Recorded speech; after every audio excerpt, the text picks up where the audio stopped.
Hi, folks, and welcome to Good Morning Cannabis. And I have a special guest of mine who I think you will recognize because he's been on the air for quite a while. And George, why don't you tell us a little bit about yourself before I ask the all-important questions that I normally ask my audience? You're on. People, people might have heard my voice because I host Blunt Business and the Grassroots Marketing Series on CannabisRadio.com. Been doing Cannabis Radio, working in the programming for 9 years now, 10 technically, but it's been since 2015. June, we started the network, and we've been servicing all things cannabis, everything from the enthusiast side, the advocacy side, legalization, and medical. That's where we've all encompassed about because that's what encompasses the cannabis industry itself, and that's what we've been covering ever since, chronicling So, what's been going along. so you're basically a cannabis media OG. I think, well, pretty much when we saw Prop 64 come to light and to fruition and legalization in Colorado, California, well, I mean, it was something that, you know, the management was always looking into. Was cannabis somewhere to go in terms of another sector to go into? Because in our background, we've worked in fringe sectors. We worked in technology and we worked in other areas that, you know, we felt that it was needing to be serviced. And that was the areas we wanted to look into.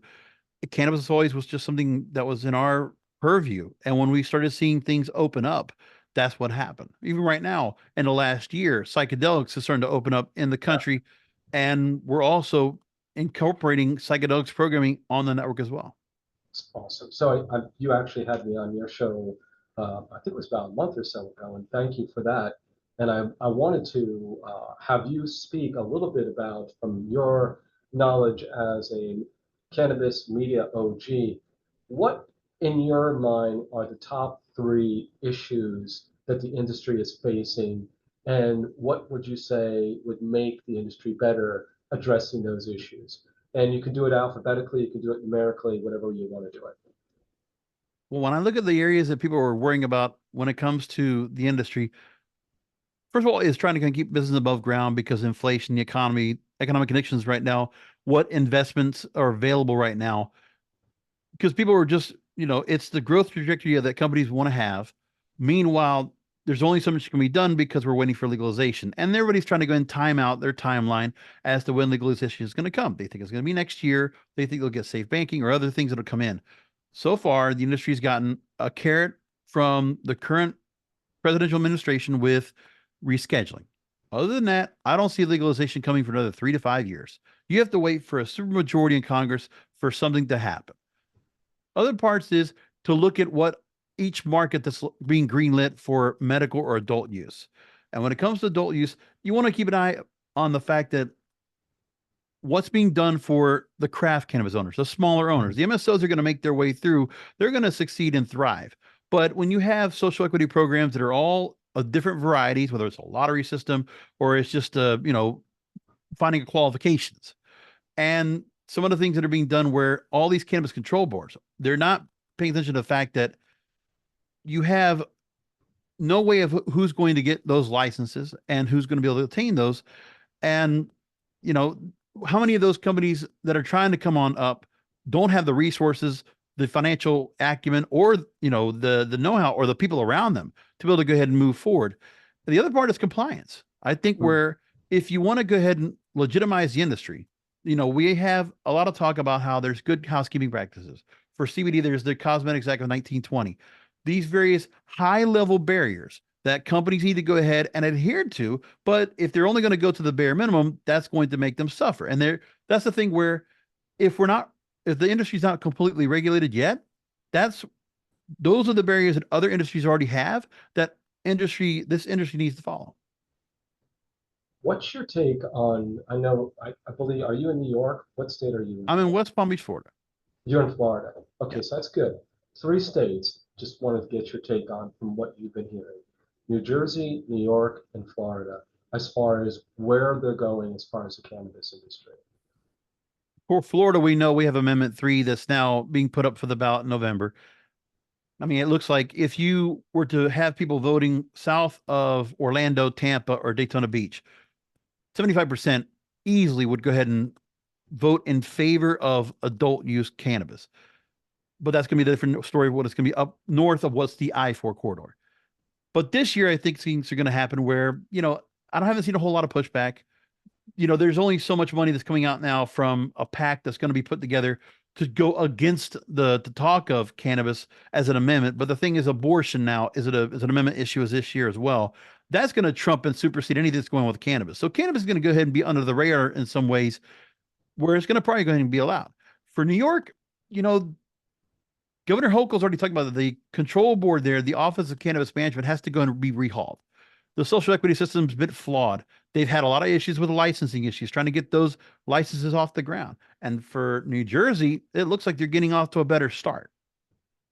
I would say that's the case since that's my basis in New Jersey, New York. But I think there's some things that could be done better. What are you hearing as far as people exiting the cannabis space, trying to sell their companies or merge into another company? What's the buzz on that? Well, I think there's a lot of consolidation. I mean, I just saw that recently, Cannabis is now going to be unloading in Florida here. So, former Columbia Care, who's going to be coming up next? Who's going to be going to the space next and going to acquire that company? But there's a lot of acquisitions now, right? It's MSOs are going to come into the space, and I always knew it was going to happen. I mean, going back to 2016, went to a NCIA Cannabis Business Summit, and I could see the corporations and I could see the Fortune 500 types circling around, and they were going to get ready to go and come into the space, corporatize the system, put it into, we're going to run this like any other business. And they go on. And you know what? If you want to put a corporate aspect into it, might not do well. A lot of companies have come in and, they've come and gone away. But, it's a matter of who's going to be able to just thrive and play along with the system, knowing they have to go and cultivate in separate states. They can't do interstate commerce yet. They have to, play the long game. And those are the companies that are going to do well right now, because there's only so much you can do short term. And, just in the last 5 years, the fact we had the pandemic, sure, even though cannabis companies were essential, still, who were those who were able to go ahead and able to survive through all that mess? Now, in terms of a recessionary period, it's this problem where, I mean, even if you feel it's like companies want to go out, it's a matter of there's, who's still in business right now and who can still stay in business in cannabis. So you have the benefit of having done this for a while and gone through the history of the evolution of the industry. I'm going to ask a question I've never asked before of anyone, but I think it's good for you. So if you go back, say, the beginning, 10 years ago, and where you stand right now, fill in the blanks. I was so wrong about this, I thought this was going to happen, or I was so right about this, it did happen. What would those fill in the blanks be for both of those? In other words, going back into history, looking now, what surprised you and what kind of you knew all along it was going to happen? And that's a pretty broad topic. So, and I knew corporations were going to come in, and much like other businesses, they were going to go ahead and take over. So the heritage, the pioneers of the space were going to take a backseat. I felt like that was going to happen. And I also think that the messaging and marketing is being done for cannabis. And in some cases, some of the mainstream larger types, they want to still stick to the stigma. They want to still stick to that narrative of, it's all green leaf. It's all get stoned. It's all, I don't want to use the other narratives that are out there. If I say something with madness next to it, I don't even say it. It's almost like a bad word to me. But I feel like some companies feel like, well, that's what they think the space is. They still think it is today when it's not. On the business side, it's not. Right, of course. Is there anything that is a surprise to you and what you did not expect to happen back 10 years ago now that you're living through it? On anything related to the cannabis? I think the happy talk, the wishful thinking of those that are, well, they always like to say it's like cautiously optimistic. That was always the word I've always heard about with the industry, that everyone has to go ahead and talk happy talk. Oh, we're going to get legalized. Oh, we're going to be able to do everything else. And we're going to be, all over the place in no time. And I think that's the part that is surprising, that how many people are kind of, I don't want to say delusional, but I think they're just, you got to just read in a little bit more of reality and just say, it's not going to happen as quick as you think it's going to. Yeah. Reality sets in eventually. I mean, I don't want to go ahead and put down anybody that wants to feel that way. I mean, you're welcome to have it, but there's not a lot of lobbying money to go into the policymakers. When you're with the help of tobacco and alcohol, there might be $40 billion being put into lobbying to those policymakers who are the arbiters that'll be able to go ahead and get the laws passed. We already know there's, a dozen bills that have already been written and ready to go ahead and be put to the vote. Well, and they've gone through committee. Oh, they've been passed through committee. They've gone through this. Okay, but then where's the vote? You got to get these people paid to go and do it. Let's just talk the systems the way it is. If Big Pharma can spend $200 billion easily on making sure to go ahead and stop, the passage of cannabis legalization, well, and where's the money coming from? Everybody else is worrying about their investments, but the other problem is that I'm surprised by the amount of squandering of investments that are out there. Yeah. There are quite a few companies that have come and gone that, there was a lot of squandering, a lot of misappropriation, and a lot of no accountability for money that's being put out in seed funding. And companies are just realizing, these investors are getting, handed nothing for their investment. No return. I have one last question for you, George, before we kind of wrap up.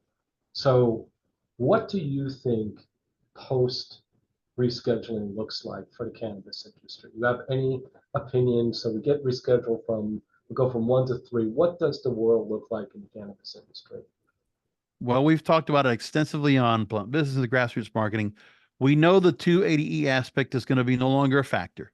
Right. So, you see us in wellness, they want to go ahead and try to reclaim $10 million of their past taxes being put towards the federal government. Of course, the IRS is not going to go ahead and give that money back to them. They have to go to court about it. They could do that too.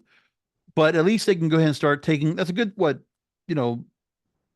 to 12% of revenue that comes back to the companies. Are they going to reinvest? Are they going to put it towards more employees? Are they going to put it towards, improving their technology or upgrading their technology, whatever there is? That's the important part. The other part is research, medical research, to continue to go ahead and legitimize the industry and to push back on any narratives that say, well, cannabis is not good for you. It's, look at what they're doing to kids, throw that all away. And finally, just go ahead and get all the research possible, because now you can go ahead and grow plants for research and you could do more to that. They're not going to get to where we're going to have dispense in pharmacies or anything like that, but at least we have those couple of caveats that come with it. I appreciate the fact we got that in the first place. Really? That's good. That's good. So, George, if people want to follow you or get in touch with you, what's the best way for them to do that? CannabisRadio.com. We also have an app that has all of our programming there. And like I said, I host Blunt Business and Grassroots Marketing. Blunt Business drops every Wednesday. And coming up on 400 episodes doing that show. And oh my God, like 700 episodes of Grassroots Marketing we've done here since day one. That's where you'll hear me in the voice. And really, just if they want to go and follow along, we have all of our socials. Where Instagram, The Cannabis Radio. You can find us on LinkedIn. You can find us on Facebook and on Twitter, or X. Awesome. Well, George, thank you so much for being on the show. And I'm going to have you back in a few months to kind of look at things as they develop. But thank you again. And I'm just going to say goodbye to the audience. Have a great day, folks. Thank you, Todd. Appreciate it. Be well. Sure.